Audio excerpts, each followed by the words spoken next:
जय Hind and hello guys, स्वागत है आपका आपके अपने यूट्यूब चैनल ज्ञानदेह होस्ट में। एंड इस वीडियो के अंदर आपको बताने वाला हूं यूपी स्कॉलरशिप फॉर्म 2026-2027 के बारे में कि कैसे आपको ये फॉर्म फिलअप करना है। इस वीडियो के अंदर आपको लेटेस्ट अपडेट के साथ में पूरी जानकारी दी जाएगी।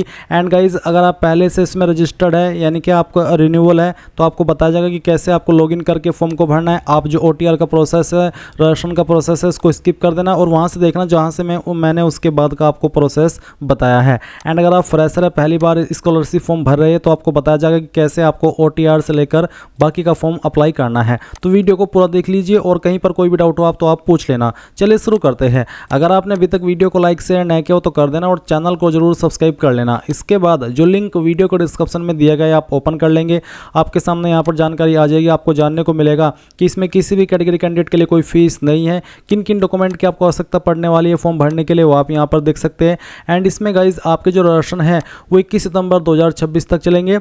बाकी इसकी जो अदर इंपॉर्टेंट डेट्स है वो भी आपको टाइम आने पर पता चल जाएगी। और आप यूपी स्कॉलरशिप की ऑफिशियल वेबसाइट के ऊपर आकर के यहाँ से भी जो डेट्स है जिसमें कि pre 10th and post matric यानी प्री मैट्रिक पोस्ट मैट्रिक ये सभी डेट्स चेक कर सकते हैं। तो गाइज़, अगर आप यहाँ पर इसमें अप्लाई करने के लिए एलिजिबल है और आप अपना स्कॉलरशिप का फॉर्म भरना चाहते हैं तो इम्पोर्टेंट लिंक के सेक्शन से अप्लाई ऑनलाइन OTR इसके ऊपर क्लिक करेंगे।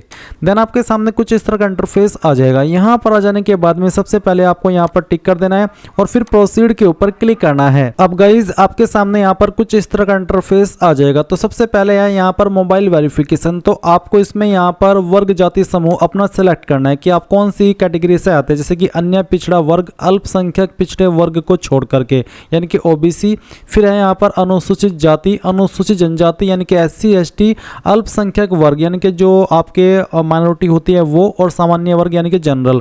तो आप किस कैटेगरी से आते हैं? अगर आप OBC से आते हैं अल्पसंख्यक को छोड़ करके तो आप ये सिलेक्ट कर लेंगे। अगर आप SC है तो अनुसूचित जाति, ST है तो अनुसूचित जनजाति, अल्पसंख्यक वर्ग यानी कि जो माइनॉरिटी कम्युनिटी से आते हैं अगर आप उनसे तो आप ये सिलेक्ट करेंगे, या फिर जनरल। तो जो भी आपकी कास्ट कैटेगरी है वो आपको यहाँ पर सेलेक्ट कर लेनी है। जैसे कि मैंने अगर ये सिलेक्ट किया उसके बाद आप देखेंगे मोबाइल नंबर। तो जो भी आप नंबर रजिस्टर करना चाहते हो यहाँ पर डालिए। मैं आपको ये बता दूँ कि जो आप यहाँ पर नंबर रजिस्टर कर रहे हैं वो आपका आधार के साथ में भी लिंक होना चाहिए, क्योंकि यहाँ पर अब आपकी इंफॉर्मेशन डिजिलॉकर से भी फैच की जाती है और आधार से भी यहाँ पर आपका KYC होता है। तो आप वो नंबर डालिए और उसके बाद ये कैप्चा कोड डाल करके जनरेट OTP इसके ऊपर क्लिक कीजिए। इसके बाद में गाइज जैसे ही आप OTP वेरिफिकेशन कर देंगे तो आपको यहाँ पर देखने को मिलेगा KYC का ऑप्शन। तो आप आपका आधार नंबर डालेंगे, फिर ये कैप्चा कोड डालेंगे और सबमिट कर देंगे। अब इसके बाद में यहाँ पर आपको डिजिलॉकर की जो वेबसाइट है उसके ऊपर वेरिफिकेशन करने के लिए बोला जा रहा है। तो बेसिकली है कि अगर आपका डिजिलॉकर अकाउंट नहीं बना हुआ है तो आप यहाँ पर नीचे don't have an account sign up इसके ऊपर क्लिक करके यहाँ पर आपका डिजिलॉकर अकाउंट बना लेंगे, जिसमें कि आप आपका आधार कार्ड नंबर डालेंगे, नेक्स्ट के ऊपर क्लिक करेंगे एंड देन कुछ डिटेल्स आपसे मांगी जाएगी जिसका इस्तेमाल करके आप यहाँ पर आपका जो डिजिलॉकर अकाउंट है वो क्रिएट कर लेंगे। अगर आपको नहीं पता कि डिजिलॉकर अकाउंट कैसे बनाना होता है यहाँ पर आगे का, तो आप यूट्यूब के अंदर जा करके सर्च कर लेना कि डिजिलॉकर अकाउंट कैसे बनाएं। आपको काफ़ी सारी वीडियोस देखने को मिल जाएगी जो कि बहुत ही सिंपल डिटेल्स आपको देनी होती है। और जैसे आपका डिजिलॉकर अकाउंट बन जाएगा तो फिर आप यहाँ पर देखेंगे ये वाला इंटरफेस आपके सामने आया है। अब आप यहाँ पर लॉगिन होंगे।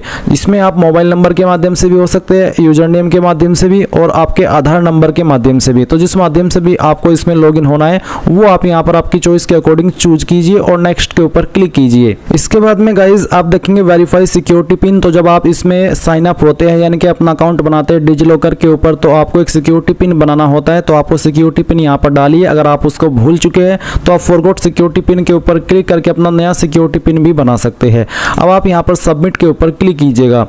इसके बाद आप देखेंगे आपके सामने इस तरह का इंटरफेस आएगा। अब आपको यहाँ पर कंसेंट देना है, जैसे कि आधार कार्ड को अगर आप देना चाहते हैं तो आप इसके ऊपर टिक करेंगे। डिग्री सर्टिफिकेट को देना चाहते हैं तो आप इसको टिक कर देंगे। ड्राइविंग लाइसेंस यानी कि जो डिटेल्स आपकी यहाँ पर डिजिलॉकर के ऊपर अवेलेबल है तो आप इसको कौन कौन सी इंफॉर्मेशन को एक्सेस देना चाहते हैं यहाँ पर वो आप टिक कर देना। इसके बाद में आप यहाँ पर नीचे देखेंगे अलाउ। तो आप यहाँ पर अलाउ के ऊपर क्लिक करिएगा। इसके ऊपर क्लिक करने के बाद में इस तरह से आपके सामने प्रोसेसिंग होगी। अब आपको यहाँ पर इसी वेबसाइट के ऊपर रिडायरेक्ट किया जाएगा जहाँ से आपने आपका जो OTR है वो करना स्टार्ट किया था। तो आप यहाँ पर देख सकते हैं कि डिजिलॉकर से आपकी डिटेल्स फैच कर ली गई है। इस तरह से जानकारी आपके सामने आएगी। अब आप यहाँ पर वेरीफाई eKYC डिटेल, ये जो डिटेल्स है इसको वेरीफाई करना है तो आप इसके ऊपर क्लिक कर देना। इसके ऊपर क्लिक करने के बाद में जो नंबर आपका आधार के साथ में लिंक है उसके ऊपर एक OTP जाएगा, वो आप OTP यहाँ पर डाल देना और फिर आप वेरीफाई OTP इसके ऊपर क्लिक कर देना।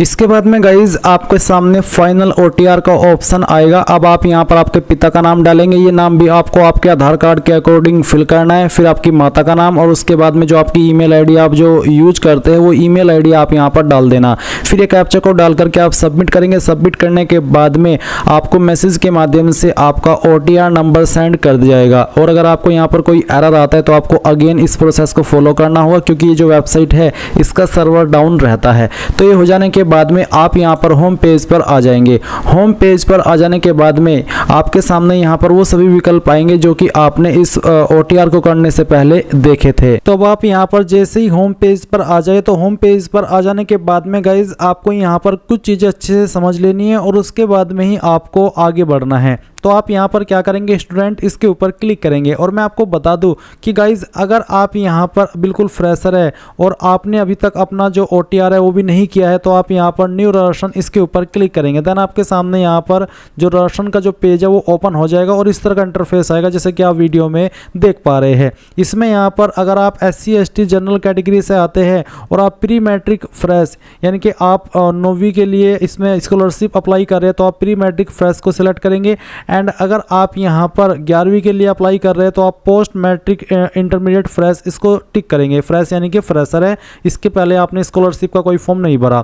फिर post matric other than intermediate यानी कि अगर आप 12वीं के अलावा किसी और कोर्स के लिए स्कॉलरशिप अप्लाई कर रहे हैं तो आप ये वाला तीसरा विकल्प सेलेक्ट करेंगे। एंड अगर आप पोस्ट मैट्रिक अदर स्टेट यानी कि आप 12वीं के अलावा माफ़ी चाहूँगा 10वीं के अलावा स्कॉलरशिप के लिए अप्लाई कर रहे हैं और आप किसी अन्य स्टेट से है तो आपको यहाँ पर फोर्थ विकल्प सिलेक्ट करना है।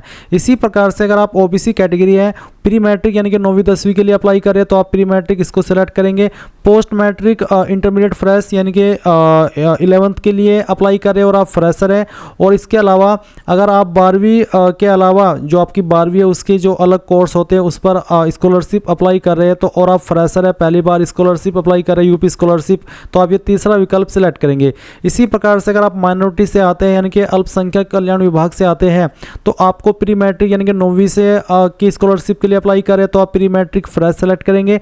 अगर आप पोस्ट मैट्रिक इंटरमीडिएट यानी कि 11वीं की स्कॉलरशिप के लिए अप्लाई करें तो सेकंड विकल्प सेलेक्ट करेंगे। और अगर आप 12वीं के अलावा अन्य किसी कोर्स पर स्कॉलरशिप अप्लाई कर रहे हैं तो आप ये तीसरा विकल्प सेलेक्ट करेंगे। फिर आएगा समाज कल्याण विभाग उत्तर प्रदेश, एसएच पेशे में लगे माता पिता अभिभावक के कक्षा 9 व 10 में अध्ययनरत बच्चों के लिए। तो आपको बताया एसएच, तो आपको यहाँ पर उन कैंडिडेट को प्री मैट्रिक यानी कि 9वीं 10वीं में जो स्कॉलरशिप लेना चाहते हैं वो इस विकल्प को सेलेक्ट करेंगे। जैसे कि मान लीजिए अभी आप आते हैं OBC से तो आप यहाँ पर प्री मैट्रिक 9वीं प्री मैट्रिक फ्रेश इसको सेलेक्ट कर लेंगे। जैसे ही आप इसके ऊपर क्लिक करेंगे तो आपके सामने कुछ ऐसा इंटरफेस आएगा। अब आपको यहाँ पर यही OTR नंबर देना है जो कि अभी मैंने आपको बताया कि किस तरह से आपको करना है और फिर वो यहाँ पर डाल करके आप सबमिट कर देंगे। सबमिट करने के बाद में यहाँ पर गाइज आपके OTR नंबर से कुछ इन्फॉर्मेशन तो आपकी फैच की जाएगी और कुछ इन्फॉर्मेशन आपको यहाँ पर भरनी है। जैसे कि जो आपका डिस्ट्रिक्ट है वो आप सेलेक्ट कर लेंगे जहाँ छात्र छात्रा अध्ययनरत है यानी कि जहाँ पर वो पढ़ रहा है। उसके बाद में फिर शिक्षण स्थान, इनमें से कौन से स्थान में वो छात्र या फिर छात्रा पढ़ रहा है वो आपको यहाँ पर सेलेक्ट कर लेना होगा। उसके बाद में आप देखेंगे वर्ग जाति समूह, तो आपको यहाँ पर वो सेलेक्ट कर लेना है। उसके बाद फिर आपका रिलीजन क्या है वो आप सेलेक्ट कर लेंगे। एंड देन यहाँ पर आप देखेंगे हाई स्कूल उत्तीर्ण करने का वर्ष, किस साल के अंदर आपने हाई स्कूल उत्तीर्ण की थी वो साल आप सेलेक्ट करेंगे। किस बोर्ड के द्वारा आपने पास की थी वो बोर्ड आपको सेलेक्ट कर लेना है। फिर हाई स्कूल बोर्ड का अनुक्रमांक यानी कि आपका रोल नंबर आपको यहाँ पर 10वीं वाला देना है। उसके बाद में आप यहाँ पर देखेंगे स्वनिर्मित निर्मित पासवर्ड, यानी कि एक पासवर्ड आपको बनाना है अपनी चॉइस से, और किस तरह का पासवर्ड है उसका डेमो देख लीजिए। पासवर्ड के अंदर इंग्लिश का कैपिटल लेटर, स्मॉल लेटर, एक स्पेशल कैरेक्टर और साथ ही डिजिट, कुछ इस तरह का पासवर्ड आप आपकी चॉइस के अकॉर्डिंग बना लेंगे, जिसमें कि तीनों चीज़ें आनी चाहिए। और फिर उस पासवर्ड को दोबारा डाल करके वेरीफाई करेंगे, ये कैप्चा कोड फिल करेंगे एंड देन प्रोसीड रर्शन इसके ऊपर क्लिक करेंगे। अब आपने यहाँ पर जो भी जानकारी भरी है वो सब आपके सामने है। आप इन जानकारी को यहाँ से प्रिंट कर लेना, क्योंकि ये जानकारी बहुत ही महत्वपूर्ण है। अगर आपके पास प्रिंटर नहीं है तो पीडीएफ के रूप में सेव कर लेना और बाद में प्रिंट करा लीजिएगा। तो आप देख सकते हैं कि जो आपका OTR नंबर है वो भी आपके सामने है और आपकी बाकी की इन्फॉर्मेशन भी आपके सामने है। अब आप यहाँ पर होम के ऊपर क्लिक करेंगे, फिर आएगा लॉगिन फ्रेश। मान लीजिए आपका जो OTR है वो हो चुका है। अब आप यहाँ पर देखेंगे प्री मैट्रिक स्टूडेंट, यानी कि 9वीं 10वीं वाले, पोस्ट मैट्रिक यानी कि 11वीं 12वीं वाले, post matric other than inter student, यानी कि जिनकी 12वीं के अलावा किसी और कोर्स के लिए स्कॉलरशिप लेना चाहते हैं वो यहाँ पर क्लिक करेंगे। और जो अन्य स्टेट से आते हैं और 10वीं के अलावा किसी 11वीं 12वीं के लिए स्कॉलरशिप लेना चाहते हैं तो वो 4th विकल्प सेलेक्ट करेंगे। मान लीजिए आप 9वीं 10वीं वाले हैं तो आप यहाँ पर प्री मैट्रिक स्टूडेंट इसके ऊपर क्लिक कर देंगे। इसके ऊपर क्लिक करने के बाद में आपके सामने यहाँ पर इस तरह का इंटरफेस आएगा जैसे कि आप वीडियो में देख पा रहे हैं। अब आप यहाँ पर क्या करेंगे, जो आपका राशन संख्या है, यानी कि जो आपको राशन नंबर मिला है OTR नंबर, वो आप यहाँ पर डाल देंगे। फिर आप यहाँ पर आपका जो पासवर्ड आपने बनाया है वो पासवर्ड आप यहाँ पर डालेंगे। उसके बाद ये कैप्चा कोड फिल करेंगे और ये यहाँ पर जो कैप्चा कोड है डालने के बाद में आप सबमिट इसके ऊपर क्लिक कर देंगे। इसमें 3 चीज़ें डालनी है, राशन नंबर, मैं इसको थोड़ा सा राशन नंबर डाल देंगे। उसके बाद में यहाँ पर आपसे जो आपका OTR नंबर है वो मांगा है तो OTR नंबर मांग देंगे, यहाँ पर डाल देंगे। जब आप OTR करते तो दोनों चीज़ें आपको मिल जाती है, अपना पासवर्ड और उसके बाद एक कैप्चा कोड डाल करके आप सबमिट कर देंगे। इसी प्रकार से अगर आप किसी और स्कॉलरशिप पर अप्लाई कर रहे हैं, जैसे कि ये तो प्री मैट्रिक का बताया मैंने, तो आप उसके लिए भी सेम तरह का इंटरफेस यहाँ पर देखेंगे। अब गाइज यहाँ पर आपके सामने कुछ ऐसा इंटरफेस आएगा जैसे कि आप वीडियो में देख सकते हैं। यहाँ पर गाइज आपको इसमें अब क्या करना है, आपको यहाँ पर एक लिंक देखने को मिल रहा है कि छात्रवृत्ति हेतु आवेदन पत्र भरे, आप इसके ऊपर क्लिक करेंगे। उसके बाद में आपको यहाँ पर फोटो पर पत्र अपलोड करें, आपको अपलोड करना होगा। फिर आवेदन पत्र को अगर आपको संशोधित करना है, करेक्शन करना है तो आप इस लिंक का इस्तेमाल कर सकते हैं। उसके बाद में आय एवं जाति प्रमाणीकरण हेतु, यानी कि आपको आय की और जाति की डिटेल्स डाल करके उनको वेरीफाई कराना होगा। फिर प्रमाणीकरण हेतु आधार नंबर डालें, उसके बाद में आपको आधार नंबर डालना होगा। फिर हाई स्कूल रोल नंबर प्रमाणीकरण हेतु, यानी कि जो आपका हाई स्कूल का रोल नंबर है उसका आपको प्रमाणीकरण करना है। फिर जांच हेतु आवेदन प्रिंट करें, उसके बाद में जांच के उपरांत आवेदन पत्र सबमिट करें। संस्था में जमा करने हेतु आवेदन पत्र का प्रिंट 3 दिन बाद अवश्य करें, यानी कि उसके ये सब करने के बाद 3 दिन बाद आपको उसको प्रिंट करना होगा। फिर संस्था में जमा करने हेतु आवेदन प्रिंट करें, यानी कि फाइनल प्रिंट। अब आप यहाँ पर इसमें क्या करेंगे, छात्रवृत्ति हेतु आवेदन पत्र भरे, इसके ऊपर क्लिक करेंगे। इसके ऊपर क्लिक करने के बाद में यहाँ पर आपके सामने कुछ ऐसा इंटरफेस आएगा। गाइज जो मैंने यहाँ पर कोर्स सेलेक्ट किया, मैंने अदर देन इंटरमीडिएट, यानी कि 12वीं के बाद के जो कोर्स है उनके लिए स्कॉलरशिप पर अप्लाई कैसे करना होता है उसके लिए करा है। तो अभी यहाँ पर मैं देख रहा हूँ कि पाठ्यक्रम के नाम के अंदर कोर्स का कोई विकल्प नहीं आ रहा है। मे बी ये टेक्निकल एरर हो सकता है, और जब तक मैं यहाँ पर ये सब फील्ड नहीं भरूंगा तब तक मैं आगे नहीं बढ़ पाऊंगा, इसलिए मैं आपको यहाँ पर वर्बली ये चीज़ एक्सप्लेन कर रहा हूँ। तो आप यहाँ पर आपके पाठ्यक्रम का नाम सेलेक्ट करेंगे कि आप कौन से कोर्स में पढ़ रहे हैं। उसके बाद में वर्तमान पाठ्यक्रम का ब्रांच कौन सी अगर एप्लीकेबल है तो आप उसको सिलेक्ट कर लेंगे। फिर पाठ्यक्रम का वर्ष अवधि कितने साल की है, 2, 3, 4, 5 जो भी हो आप सिलेक्ट कर लेना।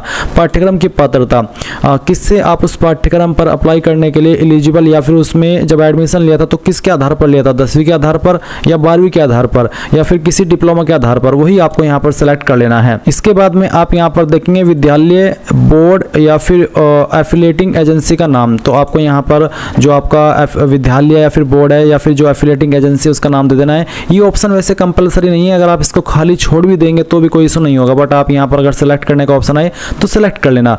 क्या व्यावसायिक पाठ्यक्रम में प्रवेश कक्षा 12वीं के अंकों मेरिट के आधार पर हुआ है, तो अगर हुआ है तो आप यस करेंगे, नहीं तो आपको नो कर देना है। क्या प्रवेश लेटर एंट्री के आधार पर हुआ है, अगर आप लेटरल एंट्री के आधार पर प्रवेश लिए हो, एडमिशन लिए हो तो यस, नहीं तो आप नो कर देंगे। फिर क्या वर्तमान पाठ्यक्रम में प्रवेश UPSEE AKTU GCUP नीट के माध्यम की प्रवेश परीक्षा से हुआ है, अगर हुआ है तो यस, नहीं तो आप नो कर देंगे। उसके बाद में यहाँ पर आपको नीचे की तरफ आना है, देखेंगे 15 पॉइंट वर्तमान पाठ्यक्रम के प्रथम वर्ष में प्रवेश तिथि, यानी कि जो प्रथम वर्ष था तो उसमें कौन सी तिथि में कौन सी डेट में आपने प्रवेश किया था वो डेट आप सिलेक्ट कर लेंगे। फिर पाठ्यक्रम के वर्तमान सत्र में प्रवेश तिथि, यानी कि जो वर्तमान आपका सत्र साल चल रहा है उसमें जो प्रवेश तिथि है किस डेट में आपने अभी वर्तमान वाले ईयर में एडमिशन लिया है या फिर जो प्रवेश किया है वो डेट आपको सिलेक्ट करनी होगी। फिर 17 पॉइंट है विद्यालय बोर्ड एफिलिएटिंग एजेंसी का पंजीकरण क्रमांक, वो आपको यहाँ पर देना होगा। ये भी कंपलसरी नहीं है, आप चाहे तो उस ऑप्शन को खाली छोड़ सकते हैं। फिर 18 पॉइंट आवासीय दिवा छात्र, तो दिवा छात्र है या फिर आवासीय छात्र वो आपको यहाँ पर सिलेक्ट करना होगा। उसके बाद में आप देखेंगे नीचे क्वालिफिकेशन की जानकारी है, तो आप पहले हाई स्कूल की भरेंगे, हाई स्कूल आपने किस साल के अंदर पास किया वो साल सेलेक्ट कर लेंगे। पूर्णांक के अंदर वो नंबर जिसमें से आपको नंबर आए थे वो आप यहाँ पर डालेंगे, उसमें से आपको कितने नंबर आए थे वो आप यहाँ पर भरेंगे, परसेंटेज यहाँ पर डाल देंगे। फिर किस बोर्ड के द्वारा आपने आपकी जो 10वीं हो की है उस बोर्ड का नाम आप यहाँ पर लिख देंगे। सेम वे में आप बताएंगे कि 12वीं किस साल के अंदर पास किया, टोटल नंबर क्या थे, उसमें से कितने नंबर आपको आए थे एंड आपकी परसेंटेज कितनी थी और आपके बोर्ड का नाम क्या था, वो आपको यहाँ पर इस तरह से भर देना है। अगर आप कोई अन्य क्वालिफिकेशन की जानकारी भी देना चाहते तो आप ऐड न्यू रो के ऊपर क्लिक करके उसको दे सकते हैं। फिर आप ये कैप्चा कोड डालेंगे, यहाँ पर टिक करेंगे और सबमिट कर देंगे और फिर उसके बाद में जो आपका पार्ट है वो कंप्लीट हो जाएगा। गाइज अभी इसके आगे की जानकारी मैं आपको यहाँ पर एक अन्य वीडियो से एजुकेशनल पर्पस के रूप में दे रहा हूँ। जैसे ही आप ये पार्ट फिल कर लेंगे तो उसके बाद में आपको फोटो प्रपत्र अपलोड करें, इस वाले सेक्शन पर आकर के कुछ डॉक्यूमेंट्स आपसे मांगे जाएंगे वो आपको अपलोड करना होगा। और अगर आपको कोई करेक्शन करना है वो कर लेना है। उसके बाद में आप आय एवं जाति की जो डिटेल्स है वो फिल करेंगे और फिर आपका जो आधार कार्ड नंबर है वो डालेंगे और उसके बाद में ये जो एक एक स्टेप है वो फिल करते आप चले जाएंगे। अगर आपको किसी भी स्टेप में कोई डाउट हो, कोई चीज़ें समझ में ना आए तो आप कमेंट के माध्यम से पूछ लेना। मैं आपसे माफ़ी चाहूँगा कि मैं आपको आगे नहीं दिखा पाया हूँ लाइव वे में, क्योंकि गाइज अभी जैसे कि मैंने आपको दिखाया था इसको करते समय कि मेरे सामने यहाँ पर अभी जो कोर्स का ऑप्शन है सिलेक्ट करने का वो नहीं आ रहा है, मे बी ये टेक्निकल एरर हो सकता है, इसलिए मैं आपको आगे बढ़ करके नहीं दिखा पाया। बट गाइज फिर भी मैं आपसे कह रहा हूँ कि अगर कोई भी सवाल डाउट हो किसी भी पॉइंट को लेकर के तो आप कमेंट के माध्यम से पूछ लेना। थैंक्स फॉर वॉचिंग, जय हिंद।